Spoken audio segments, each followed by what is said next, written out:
அஸ்ஸலாமு அலைக்கும் வரஹ்மத்துல்லாஹி வபரகாத்துஹு சார். இப்போ நம்ம ரமலான் மாதத்தில் நோன்பை ஆரம்பிப்பதாக இருந்தாலும் இல்லை ரமலான் முடிஞ்சவுடன் நோன்பை விட்டுட்டு பெருநாள் கொண்டாட இருந்தாலும் பிறை பார்ப்பது அப்படின்றது ஒரு சுன்னத்தான ஒரு காரியமாக இருக்குது.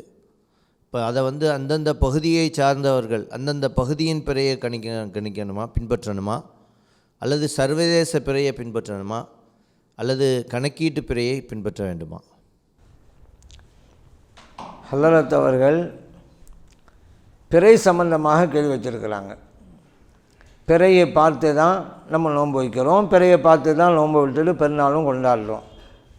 இப்படி ஒரு கேள்வியை இவங்க வைக்க காரணம் தமிழகத்தில் நிலவுகிற சூழ்நிலையை கவனித்து தான். ஏன்னா இங்கே தமிழ்நாட்டில் இந்த நோன்பு வைப்பதில் தொடங்கிறதுல 3 நாள் ஆகிட்டாங்க. ஒரு நாள், அதுக்கு அடுத்த நாள், அதற்கு அடுத்த நாள், இப்படி 3 குரூப்பு. அதே போல் பெருநாள் கொண்டாடுறதும் அப்படி தான் 3 கூட்டம் ஆகி போச்சு. ஆளுக்கு ஒரு நாள், திங்கக்கிழமை ஒரு குரூப்புக்கு பெருநாள், செவ்வாய்க்கிழமை இன்னொரு குரூப்புக்கு, புதன்கிழமை இன்னொரு குரூப்புக்கு, 3 நாள் பெருநாள் ஆகிவிட்டாங்க. காரணம் என்ன? ஏன் 3 நாள் இந்த மாதிரி இருந்தால் தத்தம் பகுதி பிறை அந்தந்த பகுதியில் பார்த்தா போதுங்க, அது ஒரு இல்லைங்க. சர்வதேச பிறை உலகத்தில் ஏதோ ஒரு பகுதியில் பார்த்துட்டா போதும், அதை வச்சு நோன்பு வைக்கலாம், பெருநாள் கொண்டாடலாம். இன்னொரு குரூப் இருக்குது, அவங்க என்னடாண்டா கணக்கீட்டு பிறை பார்க்கவே தேவையில்லை. அதெல்லாம் ஒரு காலம் இருந்துச்சுங்க, நவீன கருவிகள்லாம் கண்டுபிடிக்கப்படாத காலகட்டம். இப்போ தான் நவீன கருவிகள் இருக்குதுல்ல, பிறை எப்போ பிறக்குதுங்கிறது நம்ம கண்டுபிடிச்சிடலாங்கல்ல. இப்போ ஏன் பார்க்கணும்னு சொல்லிக்கிட்டு இருக்கணும், கணக்கீட்டு அடிப்படையில் முடிவு பண்ணிடலாம் அப்படின்ட்டு அப்படி ஒரு குரூப்பு. இதில் எது சரி அப்படிங்கிறதான் அதுக்கு கேள்வி வச்சுருக்கிறாங்க. இந்த 3 கூட்டுக்களை சரி, ஏன்னா சரியாக இல்லையாங்கிறத நாம் கருத்து சொல்வதை விட குர்ஆன் ஹதீஸ் அடிப்படையில் தான் தீர்மானிக்கணும். இங்கே நபி ஸல்லல்லாஹு அலைஹி வஸல்லம் சொன்னாங்க, சூமுல் லிருயத்திஹி, பிறை பார்த்து நோன்பு வைங்க, அப்திலுல் லிருயத்திஹி, பிறை பார்த்து நோன்பு விடுங்க. ஃபைன் உம்ம அலைக்கும், உங்கள் மீது மேகமூட்டம் தென்பட்டால் ஃபஅக்மிலு இத்தத ஷஅபான் ஸலாஸீன யௌமன், ஷஅபான் மாதத்தை 30ஆக பூரணப்படுத்தி கொள்ளுங்க அப்படின்னாங்க. இது புகாரில் பதிவு செய்யப்பட்ட ஹதீஸ். மேகமூட்டம் இருந்து அவர் தெரியாது, அப்போ 30 ஆக்கிற வேண்டியதான். இப்போ நபி ஸல்லல்லாஹு அலைஹி வஸல்லம் அவர்கள் இங்கே பார்த்தல்ங்கிறத கொண்டு வர்றாங்க. பார்த்து நோன்பு வைங்க, பார்த்து நோன்பு விடுங்க. அப்படியானால் இந்த கணக்கீட்டு பிறை அப்படின்னு ஒரு ஜமாத்து இருக்கிற ஒரு குரூப்பு, அவங்க ஆட்டோமேட்டிக்காக வெளியேறுவாங்க, இப்போ நிற்க மாட்டாங்க. ஏன்? ஸல்லல்லாஹு அலைஹி வஸல்லம் பார்க்கணுங்கிறாங்க, இந்த குரூப்பு அறிஞ்சால் போதும், பார்க்கணும் தேவையில்லைங்கிறாங்க. அப்போ இந்த அதே அடிப்படையில் அவங்க வெளியேறுறாங்க. இப்போ மீதம் இருக்கிறது 2 குரூப்பு தான் இப்போ நிற்கிது. என்ன? அந்தந்த பகுதியில் 2 குரூப்புமே பார்க்கணும்னு சொல்லுது. ஆனால் அந்தந்த பகுதியில் பார்த்தா போதுமா, ஏதோ ஒரு இடத்த பார்த்தா போதுமாங்கிறதான் பிரச்சனை. ஆனால் இந்த கணக்கீட்டு முறையில் உள்ளவங்க என்ன சொல்லுவாங்க, ஏங்க ஸல்லல்லாஹு அலைஹி வஸல்லம் காலத்தில் நவீன கருவியெல்லாம் இல்லை, அதெல்லாம் பார்க்க சொன்னாங்க, இப்போ அப்படி இல்லை அப்படின்னு ஒரு காரணத்தை சொல்கிறாங்க. நான் கேட்குறேன், நபி ஸல்லல்லாஹு அலைஹி வஸல்லம் அவருடைய காலத்தில் நவீன கருவிகள் இல்லை சரிதான், ஆனால் நவீன கருவிகள் கண்டுபிடிக்கப்படுகிற காலத்திலும் அவங்க தானே இறை தூதராக இருப்பாங்க. அப்படி ஒரு காலம் வரும்போது என்ன தீர்வுன்னு சொல்லிட்டு போயிருப்பாங்களா இல்லையா? அல்லாஹ்வுக்கு தெரியத்தானே செய்யும். பின்னால் இந்த மாதிரியெல்லாம் நவீன கருவி கண்டுபிடிக்கப்படும். படைத்த ரப்புக்கு தெரியும்ல, அந்த படைத்தரப்பு தானே இறை தூதராக அனுப்பி வச்சான் கல்மநாயகம் ஸல்லல்லாஹு அலைஹி வஸல்லம். அவங்களுக்கு எல்லாம் சொல்ல வச்சுருப்பான்ல. இப்போ தான் அது உங்களால் அறிய முடியும் என்றிருந்தால் அதை கணக்காவீங்கள் அப்படி சொல்லி தந்துட்டு போயிருப்பாங்களே ஸல்லல்லாஹு அலைஹி வஸல்லம் அவர்கள். மார்க்கத்தை ஏதாவது விட்டுட்டு போயிட்டாங்களா? ரிசாலத்தில் குறை பண்ணிட்டு போயிட்டாங்களா? அதனால் இவன் இந்த காரணம், நவீன கருவிகள் அப்படிங்கிற இந்த காரணம் கொஞ்சம் கூட சரியில்லை. ஏன்னா நபி ஸல்லல்லாஹு அலைஹி வஸல்லம் அவர்கள் காலத்தில் துல்லியமாக அறியக்கூடிய வானியல் நிபுணர்கள் இருக்கத்தானே செஞ்சாங்க. இப்போ நவீன கருவி மூலம் கண்டுபிடிக்கிறாங்க, எல்லா நாளும் கண்டுபிடிக்க முடியும். அந்த கருவிகள் சம்மந்தப்பட்ட ஞானம் உள்ளவங்க தான் கண்டுபிடிக்க முடியும். அந்த மாதிரி நபி ஸல்லல்லாஹு அலைஹி வஸல்லம் ஒரு காலத்தில் வானியல் நிபுணர்கள் இருந்தாங்களே, அவங்களுக்கு என்ன நடக்குங்கிறதெல்லாம் அந்த கணிச்சு சொல்லுவாங்க. அவங்கள்ட்ட கேட்டு தெரிஞ்சுக்கொள்ளுங்கன்னு சிலர் சொல்லியிருக்கணும்ல. மேகமூட்டமாக இருந்தால் அந்த வானியல் கலையில் நிபுணர்களாக இருப்பாங்களே, அவங்கள்ட்ட கேட்டுக்கிறோங்கன்னு அது சொல்லலையே. அந்த மாதத்தை முடிங்கங்க 30, அடுத்த நாள் நோன்பு வைங்க, அடுத்த நாள் பெண்ணா கொண்டாடுங்க. அப்போ அடுத்தவங்கள்ட்ட தெரிஞ்சவங்கள்ட்ட கேட்குங்கிற மேற்றே இல்லை. இப்படி இருந்தால் அப்படி சொல்லியிருப்பாங்க நபி ஸல்லல்லாஹு அலைஹி வஸல்லம் அவர்கள். அதனால் அந்த குரூப்பு வெளியேறிச்சு. இப்போ இருக்கிற 2 குரூப்பு தத்தம் பகுதி பிறையா அல்லது சர்வதேச பிறையா? ஆனால் சர்வதேச பிறைன்னு சொல்கிறாங்களே, சொல்கிறது தான் சர்வதேச பிறை, பின்பற்றது சவுதி பிறை. சவுதியில் பிறை பார்த்துட்டாங்களா நோன்பு வைக்கிறாங்களா, இங்கே நோம்பும்பாங்க. அங்கே பெருநா கொண்டாடுறாங்களா, இங்கே பெருநா கொண்டாடுவாங்களே தவிர வேறு எந்த நாட்டையாவது இவங்க கொண்டு வந்தாங்களா இது வரைக்கும்? உலகத்திற்குள்ளே அந்த நாட்டில் பார்த்தாய்விட்டது ஆகவே நாம் நோன்பு வைப்போம் சொன்னதே கிடையாது. சர்வதேச பிறை என்பார்கள், அவர்கள் பின்பற்றுவதோ சவுதி பிறையாகத்தான் இருக்கிறது. சரி, இதில் எது சரி? ரெண்டு குரூப்பும் பார்த்துங்கிறதுல கரெக்டாக இருக்காங்கல்ல. இதுக்கு ஒரு ஹதீது தீர்வை தந்து விடுகிறது. இந்த சர்வதேச பிறைங்கிறது பிழையானது அப்படிங்கிறது. ஏன்? குறைப் ரலியல்லாஹு அன்ஹு அவங்க சொல்கிறாங்க, நான் ரமலான் மாதத்துக்கு முன்னால் மதீனா ஷரீஃபில் இருந்து சிரியா நாட்டுக்கு போனேன். சிரியா நாடுங்கிறது ஹலரத்து முஆவியா ரலியல்லாஹு அன்ஹு அமீராக இருக்கிறாங்க. அந்த நேரம் தான் அது. இவங்க வசித்ததெல்லாம் மதீனா தான். மதீனாவிலேருந்து தான் நான் போனேன் சிரியாவுக்கு ரமலானுக்கு முன்னால். பிறகு ரமலானில் இடையில தான் நான் மதீனா ஷரீஃபு திரும்பினேன். இப்னு அப்பாஸ் ரலியல்லாஹு அன்ஹு என்கிட்ட கேட்டாங்க, நீங்கள் ரமலான் வந்தபோது சிரியாவில் தான் இருந்தீங்க, எப்போ நீங்கள் பிற பார்த்தீங்க? நான் சொன்னேன், வெள்ளிக்கிழமை என்று பார்த்தோம். இப்போ இப்னு அப்பாஸ் ரலியல்லாஹு அன்ஹு என்கிட்ட கேட்டாங்க, நீங்கள் பார்த்தீங்களா அப்படின்ட்டு. ஆமாம் நான் பார்த்தேன், மக்கள்லாம் பார்த்தாங்க, முஆவியா ரலியல்லாஹு அன்ஹுலாம் பார்த்தாங்க, அதனால தான் அப்படின்னாங்க. இப்போ இப்னு அப்பாஸ் ரலியல்லாஹு அன்ஹு சொன்னாங்க, நீங்கள் அங்கே வெள்ளிக்கிழமை பார்த்துருக்கலாம், பிரச்சனை இல்லை. ஆனால் நாங்கள் இந்த மதீனா ஷரீஃபில் சனிக்கிழமை என்று தான் பார்த்தோம், அடுத்த நாள் தான் பார்த்துருக்காங்க. அதனால் நீங்கள் பார்த்தது எங்களுக்கு கணக்கல்ல, நாங்கள் பார்த்தது எங்களுக்கு கணக்கு. நாங்கள் அடுத்த நாள் தான் பார்த்தோம். ஆகவே நாங்கள் 30 நோன்பும் வைப்போம். பிற பார்த்துட்டா பெருநாள் கொண்டாடிடுவோம், இல்லைன்னா நாங்கள் 30 தான். அப்போ குறைபிரதெல்லாம் கேட்டாங்க, ஏன் நாங்கள் பார்த்ததெல்லாம் பத்தாதா? முஆவியாரெல்லாம் பார்த்தாங்களா, அதெல்லாம் போதாதா உங்களுக்கு? ஏன் அப்படி கேட்டாங்க தெரியுமா?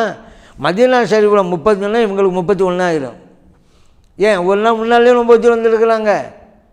அதனால கேட்குறாங்க, நாங்கள் தான் பார்த்துட்டோம்ல, அதான் அடிப்படையாக கணக்கில் நீங்கள் வைக்கலாம்ல அப்படின்னு தான் கேட்குறாங்க. இப்னு அப்பாஸ் ரலியல்லாஹு அன்ஹு சொன்னாங்க, லா, நீங்கள் அங்கே பார்த்ததெல்லாம் எங்களுக்கு போதாது.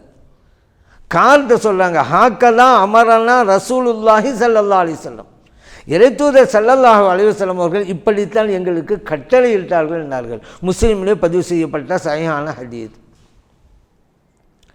இப்னு அப்பாஸ் ரலியல்லாஹு அன்ஹு அவங்களே சொல்லியிருந்தாக்க அந்த வஹாபி என்ன சொல்லுவாங்க, அது அவங்களுடைய கருத்துங்க, அது அவங்களுடைய இஜ்திஹாதுங்க, அதை எடுக்க வேண்டிய கடமை அவங்க இல்லைங்க என்று தத்துவம் பேசும் வஹாபிகள். இப்னு அப்பாஸ் ரலியல்லாஹு அன்ஹு தெளிவாக சொன்னாங்க, நாங்கள் அதை எடுக்க மாட்டோம், இங்கே பார்த்து எங்கள் கணக்கு. ஏன்? ஹக்கதா அமரனா ரசூலுல்லாஹி ஸல்லல்லாஹு அலைஹி வஸல்லம், இறைத்தூதர் ஸல்லல்லாஹு அலைஹி வஸல்லம் அவர்கள் இப்படித்தான் எங்களுக்கு கட்டளையிட்டார்கள் அப்படின்னாங்க. அப்போ இந்த சர்வதேச பிறை குரூப்பு வெளியேறிச்சு. அப்போ இதுதான் சரி, தத்தம் பகுதி பிறை தான் சரி. இந்த தத்தம் பகுதி பிறை அப்படிங்கிறது நம்ம கொஞ்சம் விளக்கமாக இருக்கணும். தத்தம் பகுதி பிறைன்னா ஊருக்கு ஊரா, ஒவ்வொரு ஊரும். இப்போ சென்னையில் எடுத்த பல ஊர்கள் சேர்ந்தது தான் சென்னை அப்படிங்கிறது.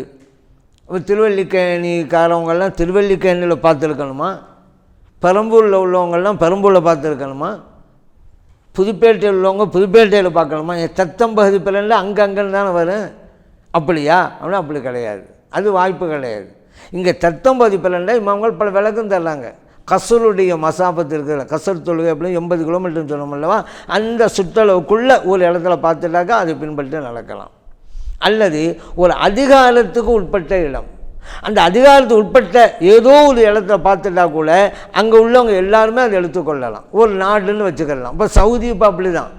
சவுதியில் அறிவிக்கிறாங்களே, நீங்கள் பிறை பார்த்தா விட்டுன்னு, இந்த மக்காவிலையும் மதீனாவிலுமா பார்த்தாங்க. அந்த சவுதியில் ஏதோ ஒரு ஊரில் பார்த்துட்டா கூட அந்த கவர்மெண்ட் எடுத்துக்கொள்ளுது, டிக்ளேர் பண்ணிடுறாங்க, சவுதி நாட்டுக்கே நோன்பு, சவுதி நாட்டுக்கே பெருநாள், ஏதோ ஒரு இடத்துல. ஏன்? அவங்க அதிகார உட்பட்ட இடத்துல பார்த்துட்டா போதும். அதே போல் தான் நம்ம இங்கே இந்தியாவுக்கே ஒரு காலி இருக்கான்னு வச்சுக்கிறோங்க. அரசாங்கம் ஒரு காலியை நியமித்து வச்சுருக்கு இந்தியாவில், நீங்கள் தான் அரசாங்க காலி அப்படின்னா, அந்த காலி இந்தியாவில் எந்த மாநிலத்திலாவது ஒரு இடத்துல பார்த்துட்டாலும் போதும், ஏற்றுக்கொள்ள அறிவிச்சிடலாம். இந்தியா மக்கள் முஸ்லீம்கள்லாம் எடுத்துக்கொள்ளணும். ஏன்? அரசாங்கத்தில் அறிவிப்பது, அரசாங்கம் தானே நியமிக்குது காலியை. ஆனால் அப்படி இல்லை நம்ம நாட்டில். மாநிலத்துக்கு மாநிலம் அந்தந்த மாநில அரசு காலியை நியமிக்கிறாங்க. அதனால் அந்த காலியார் தனது எல்லைக்கு உட்பட்ட, அது நம்ம தமிழ்நாட்டு காலியார், அவர்கள் அதிகாரம் தமிழ்நாட்டில் தான். தமிழ்நாட்டில் ஏதோ ஒரு ஊரில் பார்த்துட்டா அதை ஏற்றுக்கொண்டு அவர் ஏற்றுக்கொள்ளத்தக்கதாக இருந்தால், கேட்டுக்கொள்ள அவசியமும் கிடையாது கால்யாருக்கு, ஏற்றுக்கொள்ளத்தக்கூடிய அமைப்பில் இருந்தால் ஏற்றுக்கொண்டு டிக்ளேர் பண்ணலாம். தமிழ்நாட்டில் இருக்கக்கூடிய அத்தனை பேரும் அதை ஏற்றுக்கொள்ளணும், கால்யாவோட அறிவிப்பை ஏற்றுக்கொள்ளணும். இப்படி ஒவ்வொரு மாநிலம், கேரளாண்டா கேரளா, இப்படி மாநிலம் ஏற்றுக்கொள்ளணும். சில பேர் என்ன சொல்லுவாங்க, கால்யார் அறிவிக்கிறாங்க அது சரியான அறிவிப்பாக இல்லையே அப்படின்னு சில பேர் குறை சொல்லுவாங்க. அவங்களையெல்லாம் நாம் நிராகரிக்கணும், புறக்கணிக்கணும். ஏன்னு கேட்டால் கால்யார் சரியாக அறிவிக்கிறாங்களா இல்லையாங்கிறது நம்முடைய ஆய்வு அல்லங்க, நம்முடைய ஆய்வுக்கு உட்படுத்தப்பட்ட வேண்டியது அல்லது, அது அல்லாவுக்கும் அவங்களும் மத்தியில் உள்ளது. சரியாக சொன்னாங்களா இல்லையா, சரியாக அறிவித்தாங்களா இல்லையா, அது அவங்களுக்கும் அல்லாவுக்கும் மத்தியில் உள்ளது. நீங்கள் அதில் தலையிறீங்க. கால்யார் அறிவிச்சல கேட்டு நடக்க வேண்டியது நம்முடைய கடமை. சரியாக அறிவிக்கலன்னா அந்த அல்லாவுக்கு பதில் சொல்லிக் கொள்வாங்க அவங்க. அதன் அடிப்படையில் நாம் கால்யார் சொன்னால் கேட்கணும். கால்யார் சொன்னால் எந்த கேட்கணும், ஒரு அதிகாரத்தில் இருக்கக்கூடியவங்களுக்கு தலைமையில் யார் இருக்கிறாங்களோ, மன்னர்னு எடுக்கலாம், அரசர்னு எடுக்கலாம், அவங்க டிக்ளேர் பண்ணால் தான் மக்கள் எடுக்கணும். ஆளாளுக்கு சொந்த கருத்தை எடுக்க முடியாது. அதுக்கு ஒரு உதாரணம் சொன்னேன். கால்யார் சொன்னதை ஏற்றுக்கொள்ள வேணுங்கிறதுக்கு நபி ஸல்லல்லாஹு அலைஹி வஸல்லம் அவர்கள் மஸ்ஜித் நபியில் இருக்கிறாங்க. கிராமத்து தோழர் ஒரு சஹாபி வர்றாங்க. அது ரமலானுடைய பிறை பார்க்கல நாள், அது பிறை பார்க்கலை மதீனா ஷரீஃபில். அதனால் வந்த தோழர் சொன்னாங்க, யாரை சொல்லலாம், எங்கள் ஊரில் எங்கள் கிராமத்தில் பிறை பார்த்தோம் அப்படின்னாங்க. இப்போ நபி ஸல்லல்லாஹு அலைஹி வஸல்லம் அவர்கள் வந்த தோழர் பார்த்து கேட்டாங்க, அத்தஷஹது அல்லா இலாஹ இல்லல்லா, நீங்கள் லா இலாஹ இல்லல்லான்னு கலிமா சொல்லியிருக்கீங்களா? ஆமாம் யா ரசூலல்லாஹ். இப்போ அடுத்து கேட்குறான் நபி ஸல்லல்லாஹு அலைஹி வஸல்லம் அவர்கள், நான் அல்லாஹ்வுடைய ரசூலுங்கிறத ஒப்புக்கொண்டிருக்கீங்களா? ஆமாம் யா ரசூலல்லாஹ் சஹாபி சொன்னாங்க. இப்போ நபி ஸல்லல்லாஹு அலைஹி வஸல்லம் அவர்கள் பிலால் ரலியல்லாஹு அன்ஹு கூப்பிட்டாங்க, யா பிலால், பிலால் அவர்களை வாங்க, அல்தின் ஃபின்னாஸ் யஸூமு கதன், மக்களுக்கு அறிவிப்பு செய்யுங்க, நாளைக்கு அவங்க நோன்பு வைக்கட்டும் அப்படின்னாங்க. அபூ தாவூதிலே திருமிதியிலே பதிவு செய்யப்பட்ட ஹதீஸ். இப்போ அந்த கிராமத்து தோழர் ஒவ்வொரு மக்களாக பார்த்தேன், நான் பார்த்தேன், அங்கே போய் சொல்லலை. யார் அரசராக இருக்கிறாங்க, தலைமையில் இருக்கிறாங்க, கண்மணி நாயகம் ஸல்லல்லாஹு அலைஹி வஸல்லம் அவர்கள் அங்கே போய் சொல்கிறாங்க. ஸல்லல்லாஹு அலைஹி வஸல்லம் அவர்கள் இது சரியாங்கிறத விசாரிக்கிறாங்க. ஏன்னா அதனால தான் பிறை பார்த்தல்ங்கிறத ஒரு முஸ்லீம் சொன்னால் தான் நம்பணும், முஸ்லீம் அல்லாத சொன்னால் ஏற்றுக்கொள்ளக்கூடாது. அது 100 பேர் பார்த்ததா சொன்னாலும் சரி தான். அதனால ஸல்லல்லாஹு அலைஹி வஸல்லம் கேட்குறாங்க, நீங்கள் லா இலாஹ இல்லல்லாஹ் சொல்லியிருக்கீங்களா, முஹம்மது ரசூலுல்லாஹ் சொல்லியிருக்காங்க, ஏன் முஸ்லீமாக இருக்கணும். இதை வச்சு தான் இமாம்களும் சட்டம் வைக்கிறாங்க. பிறை பார்த்ததாக சொல்லக்கூடியவர் முஸ்லீமாக இருக்க வேண்டும் அப்படின்னு சொல்ல காரணமே அதனால தான். சரி, நபி ஸல்லல்லாஹு அலைஹி வஸல்லம் அவர்கள் அதை கேட்டுட்டு மக்களுக்கு மத்தியில் அறிவிப்பு செய்கிறாங்க, ஏலான் செய்கிறாங்க. எல்லோரும் உங்களுக்கு சொல்லுங்கள், ரூட் அப்படி தான் வரணும். பார்த்தீங்களா, இப்போவும் அப்படி தான். ஒருவர் எங்காவது பிற பார்த்தா அவர் சொன்னால் நம்ம ஏற்றுக்கொண்டு இருக்கக்கூடாது, அங்கே போகணும், கால்யார்கிட்ட போகணும். அவங்க அது சரியண்டா அவங்க அறிவிப்பு செய்வாங்க, அதை தான் நம்ம கேட்கணும். நபி ஸல்லல்லாஹு அலைஹி வஸல்லம் அவர்களுடைய வழிகாட்டுதல் அப்படித்தான் இருக்குது அப்படிங்கிறத நம்ம புரிஞ்சு கொள்ளலாம். அதனால் இந்த தத்துவம் பகுதி பிறை அப்படிங்கிறது தான் சரியான ஒன்று அப்படிங்கிறத அறிந்து கொள்ளலாம்.